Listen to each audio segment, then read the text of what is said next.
Good morning mga ka-showbiz. Para sa ating balitang showbiz sa araw na ito, Barbie Fortesa, nilinaw na ang lahat ng issue patungkol kay Alden Richard, Jameson Blake, pati na ang pagkikita at pag-uusap di umano nila ng kanyang ex na si Jack Roberto. At may bonus pa yan na tila ba pag-amin na kung sino ang kanyang pinipili. Walang iba kundi ang pambansang Ginoo at idol natin na si David Licauco. At ang video na to ay galing po sa channel ni Binibining Anonymous. At syempre huwag niyo pong kalimutan na mag-subscribe dito sa ating channel at hit ang notification bell para laging mauna ka sa mga bagong balitang showbiz. Panoorin at pakinggan ang buong detalye at ikaw na ang humusga.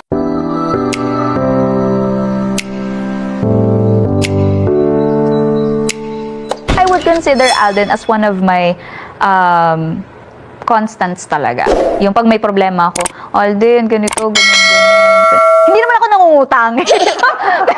Like, hindi naman ganong level.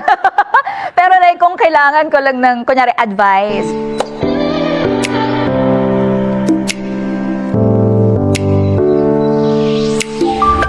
Actually, maraming ang medyo na-confuse kasi paano naman nag-cross ang landas namin, 'di ba? So, yun, nagkasama kami sa pelikula.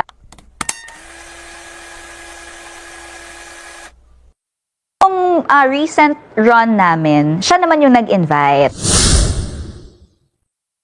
Just like how my other runner friends invite me to run. So, it's pretty, yan lang talaga yun. And we are not together. We run together but we're not together. Yan, ganyan. Makikitang nag-usap sina Jack at Barbie. Halos 6 na buwan matapos kumpirmahin ni Barbie na break na sila. Since there was a photo that came out, I think I don't have to discuss it any further. Yeah. Kasi may photo naman na lumabas. Sorry, let me rephrase na lang. I don't want to discuss it any further.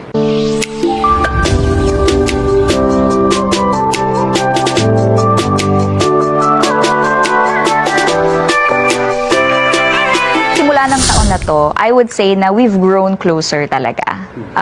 Inch by inch, we're moving closer. Feels like a fresh new start. As compared to before. I think the care that we have for each other is really genuine. I think I love you. I think I love you. It's not a lie. When I feel your touch, when I feel your touch. Sa lalaki, dapat siyang gagawa ng first move. So, David, parang alam mo na yung Cheers. sinabi. O, diba? Cheers. Cheers. Alam mo na yun.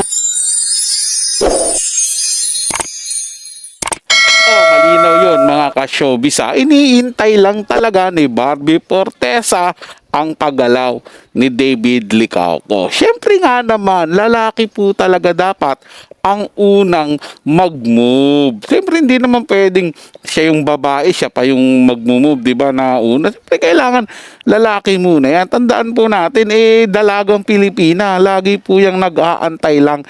Hindi yan nauuna. Kupad-kupad siguro ni David Licauco, mga ka-showbiz. Kaya pa man, siyempre, andun pa rin ako sa paniniwala na may something na yung dalawa na yan. Kaya naman dito, malinaw naman sa panayam kay Barbie Fortesa na about doon sa mga lalaking inililink sa kanya. Nilinaw niya po yun doon. At siguro naman, nagigets nyo na yun, mga ka-showbiz.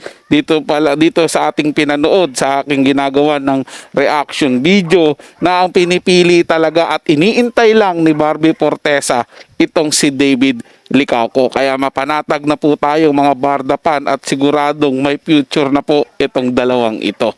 O diba mga ka-showbiz?